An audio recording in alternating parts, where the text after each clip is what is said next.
হাসিনা সরকারের পতনের পর তারকাদের ব্যক্তিগত হোয়াটসঅ্যাপ গ্রুপ চ্যাট আলো আসবেই প্রকাশ্যে আসার পর থেকেই বেশ আলোচনায় উঠে এসেছেন অভিনেত্রী সোহানা সাবা।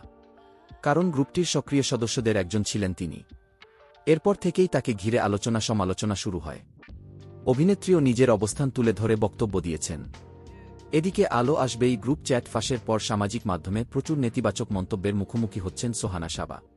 বিদ্রূপকারীদের ব্লক লিস্টেও ফেলছেন নিয়মিত। সম্প্রতি এক পোস্টে এমনটাই মন্তব্য করলেন অভিনেত্রী। রবিবার ৬ অক্টোবর নিজের ভেরিফায়েড ফেসবুকে নিজের একটি ছবি শেয়ার করে পোস্ট দিয়েছেন সাবা। ক্যাপশনে অভিনেত্রী লিখেছেন, কেউ থামায়নি ইতিহাসের পথে চলা, যুদ্ধজয়ের গল্পে আগামীর আশা জ্বলা। জানি বাধা আসবে, তবু থামব না কোনোদিন, দেশের জন্য আলো আনবই আমরা সেই দিন। পোস্টটি করার সঙ্গে সঙ্গে মন্তব্যের ঝড় উঠেছে। সেখানে অভিনেত্রী নিজেও এক কমেন্টে লেখেন, আরও সুন্দর সুন্দর কমেন্ট পোস্ট করুন।